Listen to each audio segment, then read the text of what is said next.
to Nerdmageddon.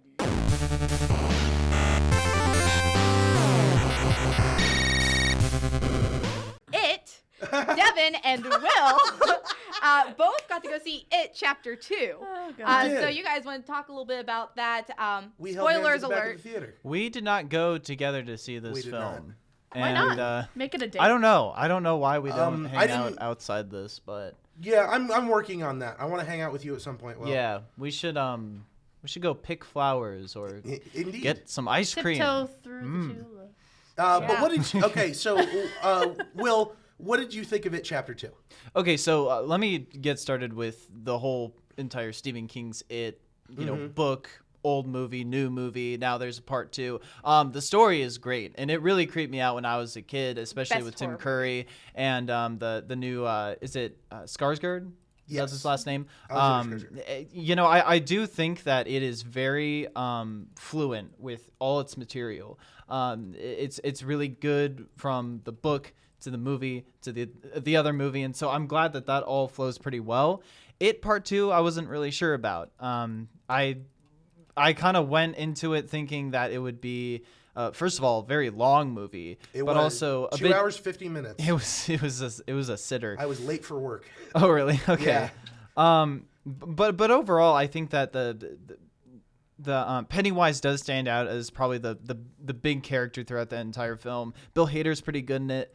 I like Bill Hader, yeah. Otherwise, there wasn't really much there to really surprise me. Everything went as expected, which was not necessarily mixed, but maybe a little bit higher on the bar. So Yeah. I would say it's maybe like a 6 out of 10 for me. as far as that scale is goes. the unfortunate that I think probably the thing that took me out of the movie most was that I knew what was going to happen the whole time.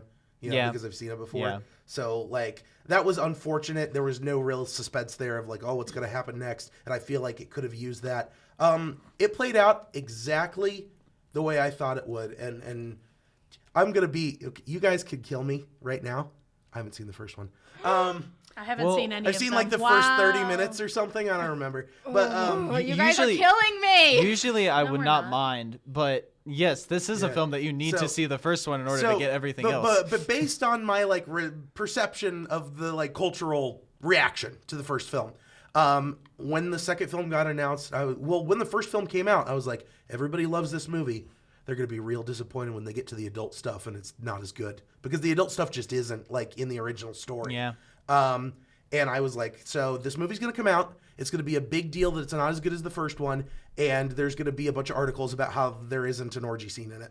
And I was right about all of those things. Whoa. Yeah, no, That's no. actually a thing. Yes. That is a thing. That- For it's in the some book. reason, it had to happen. Yeah. in the book. Actually, okay, Okay. I can explain. I can explain. So all the boys in the Losers Club were getting terrified by it wherever, and so Beth was like, the only way I can distract them is through sex, and so there was a weird orgy scene where she's trying to distract all of them, and it was a blood pact, but they took that out in every film version of it for good reason. Yeah.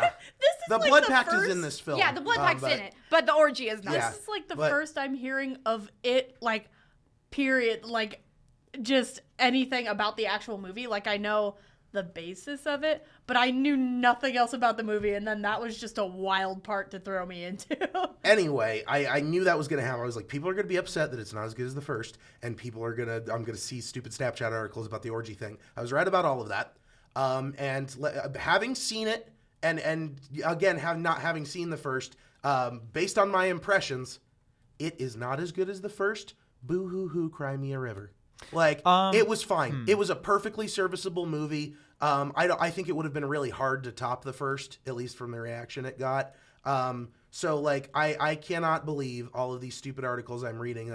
It too is such a disappointment. I had a great time. It was a good movie through and through, I felt like. And all of the parts that were really significantly different from the first time they did this film, I felt were good. The first film has this really homoerotic ending to it that's really weird. And this film totally tones that down and makes it make a whole lot more sense. And they did a very good job of bringing the plot into the modern world, I felt like. But fair warning, it begins with a hate crime. And my friend Mitch and I were very uncomfortable during that opening. Well, I mean, that's how the book opens. So I don't know. I mean, it's a very well done scene. Yeah. Let me say that. It makes you feel things, and that's good and bad. I had a great time the whole time. I thought it was. I didn't think it was the best film I'd ever seen, but I thought it was perfectly serviceable. All right. And going off of perfectly servable, the Emmys.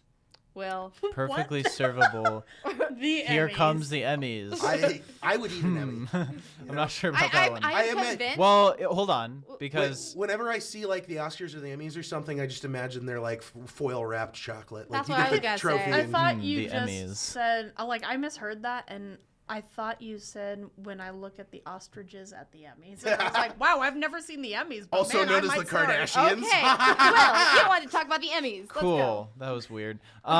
So actually, the lowest viewership since 1990 for the Emmys. Wow. Only 6.9 million people tuned in. They went hostless this year. That was the big pregame for all the media outlets and stuff. They were reporting that there really wasn't like much of a host at all.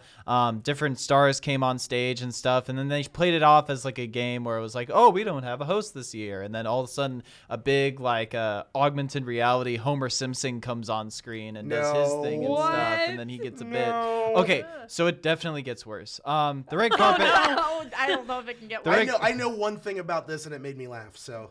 Right. waiting Well, for it. the red carpet was fun. Everybody wore some big hats and like weird dresses and stuff. That's cool, I guess. Then there was this really weird part where Nick Cannon and I hope I'm saying this name right, Ken Jeong. Yes, Ken Jeong. Ken Jeong. They did this weird TikTok thing with the audience, and so if you replay that video, it's a bit cringe. I'm not gonna lie. But what's even more cringy is when the Kardashians came on stage and made their big speech. And quote from Kim: "Our families know firsthand how truly compelling television comes from real people just being themselves." And so Unscripted. the entire audience Audience for the laughed at her. Emmys just laughed.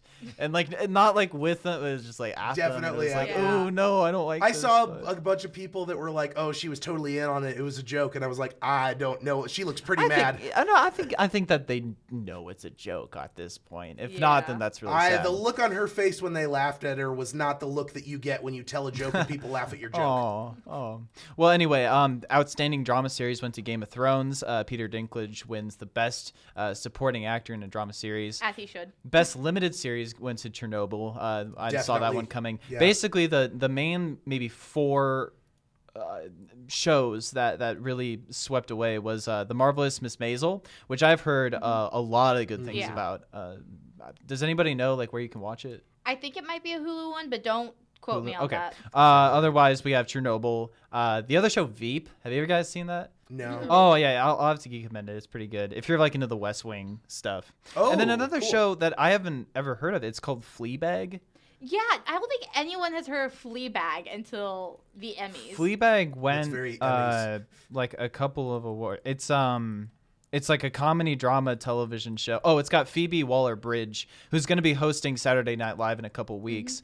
And she was pretty entertaining to watch at the Emmys. Otherwise, other things too. Best actor in a lead comedy was Bill Hader in his show on HBO called Barry. That is a fantastic show. I would it's- absolutely recommend everybody It's watch so that show. weird, but it's so great, honestly. Just the dark humor for it. And then my favorite, the best writing for a variety series, which obviously definitely should have went to Last Week Tonight with John Oliver. Yes. That is one of my favorite shows of this year specifically because they've done some pretty good episodes on the WWE. That's kind of like weird like entertainment stuff to Yeah. very political things like filibusters and immigration policies and stuff. So overall, the award ceremonies now are getting worse and worse, I think, as time goes on. Yes. But the actual presentations for these kinds of things really do stand out. And I think that this was a pretty good year for television in general. And it's only getting better from here. There's a lot of great series out there that I wish that I got the chance to see. Yeah. But I'm more of a movie guy, so I guess I'll wait till the Oscars. Yeah, I'm sure the Oscars are going to flop just as bad. Yeah. No. Sure. The Oscars really have. I don't think it has flopped in a while. I know that last year was kind of weird. I didn't really know how to feel about Green Book. I thought Roma should have won, but other than that, I don't know. I think that a lot of movies kind of run the same these days, where it's just super artsy and not much storyline. So yes, unfortunately. And, maybe it will return from the dead. The Emmys will rise back up. Quite like Versailles of the Dead is returning. Isn't that right, Eli? Yes, after a year. So I actually knew nothing of this before I actually saw this headline, and then I kind of went in and looked about it. But the first part of the 23rd chapter of Versailles of the Dead manga was released on Saturday, it looks like. Yes. It was the first new installment of the manga since September of 2018. So they took a break for a whole year. The story, the plot of this is amazing. So, essentially, Seven Seas Entertainment is publishing the manga in English currently. And it describes the story. So, essentially, while en route from Austria to marry Louis XVI and become Queen of France, Marie Antoinette's carriage is intercepted by bloodthirsty zombies.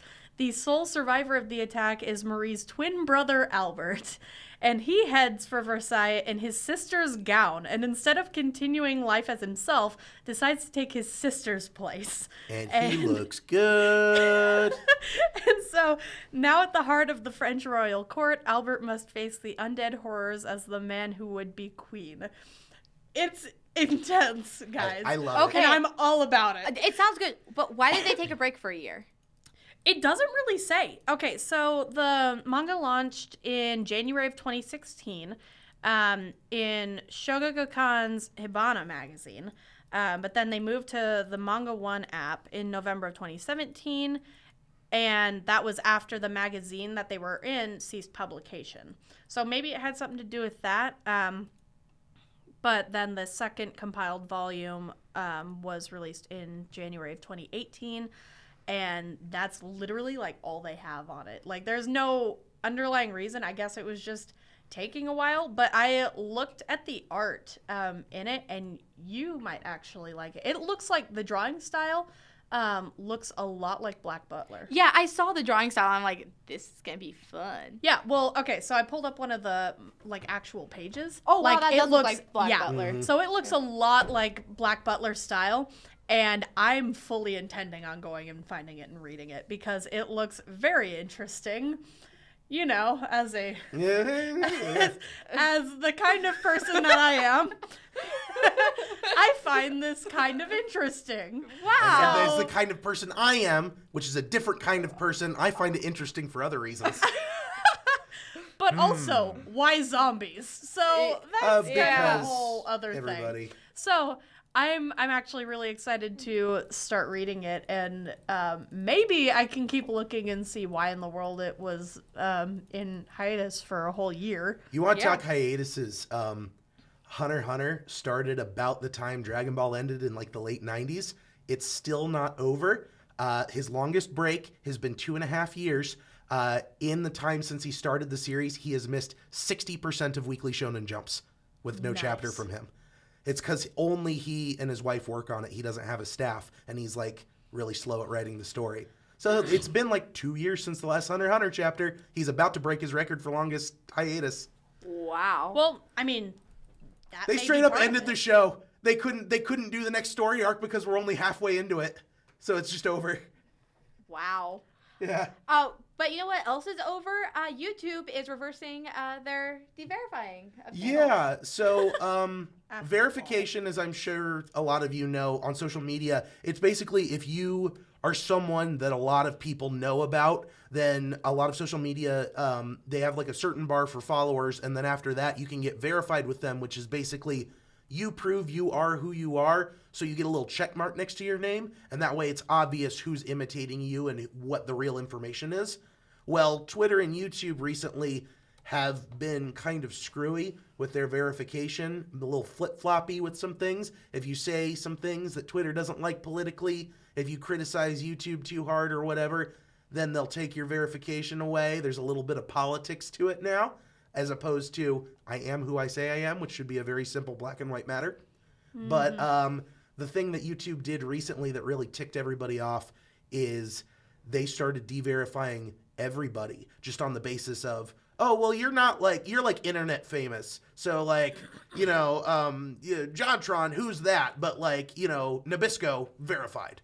And so they were just basically going through and like some of the smaller time people were getting de-verified just for no reason other than, well, you're not a big brand or an actually famous person. And it led to a huge backlash. And a couple days later, YouTube went through and re-verified everybody. But I've said this a million times, but I think I can definitely be certain of it now. Mark my words, this is the beginning of the end of YouTube. Like, I think it's got like 5 years left, maybe.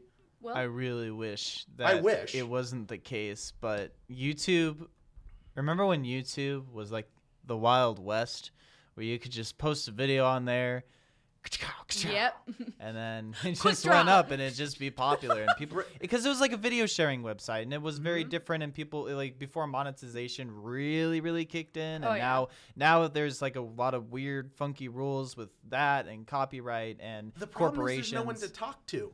Yeah. YouTube intentionally isolates it. Like Google, there's people to talk to. Google's very proud of how front-facing they are. But YouTube, there's no answers. There's no list of rules. There's no customer service. There's no service for people that actually get paid by YouTube and work with them. It's all just random algorithms that change in the dead of night when nobody's looking. My biggest problem with YouTube is the rule that you can't bleep swears because that still reads as a swear. Yeah. That's still weird. Irks me. Yeah.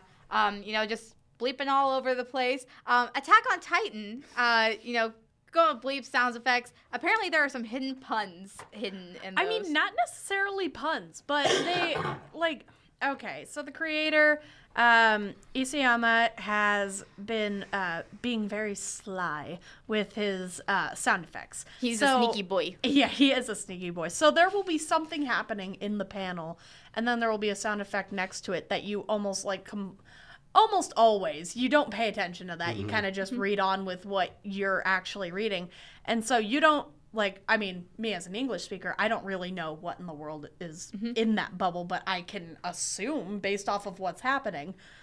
That's actually wrong. You can't assume anything with Attack on Titan. So, I can assume who's going to be a Titan.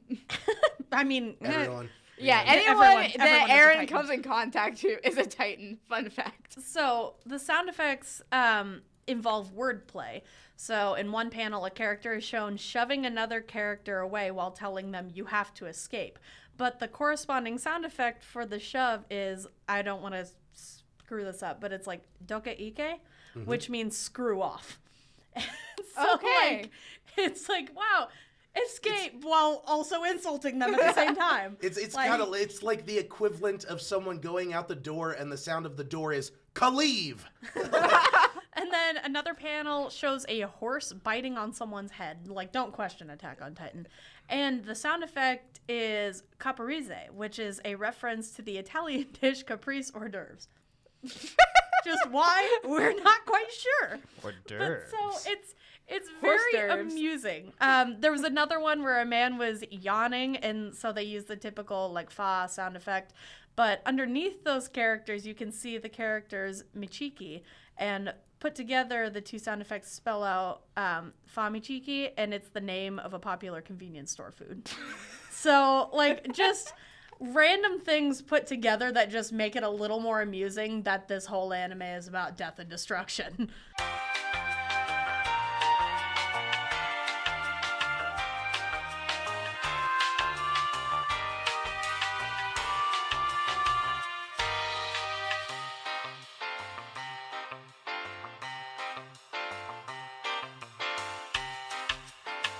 That's life. I think it's funny. Yeah. Going with Death and Destruction, Funimation is on the path again. So, for those of you who don't know this, Funimation is in the middle of another like lawsuit type thing, and their English voice actor for Goku is now coming under fire. Is it a lawsuit? I don't know if it's okay, maybe not a lawsuit, but like he's has some allegations thrown against him. Yeah, I don't think anybody's suing. Okay. I don't even think I don't know how much trouble Sean Schemmel's in. It's Funimation's been weirdly quiet, and I'm having trouble like getting a pulse. But yeah, basically, we've talked about briefly, I think before, that they're kind of in some hot water because they fired Vic Mignogna for inappropriate stuff, but then people leaked a whole bunch of sound files from voice actors in the studio saying similar inappropriate stuff. And Sean Schemmel was one of those people, the English voice of Goku, since Funimation took over. And so, like, he's already, people are kind of slinging accusations at him. Then these people are coming out now. They're saying that he touched them at conventions, pulled down their shirts, stuff like that. I don't know how many of those claims there are or how verifiable they are. But then the thing that happened on top of that was Peter Kalamis, who did the Canadian English voice of Goku. Basically, he wasn't going to be at KamehaCon, the Dragon Ball convention, like the Dragon Ball convention, the only one.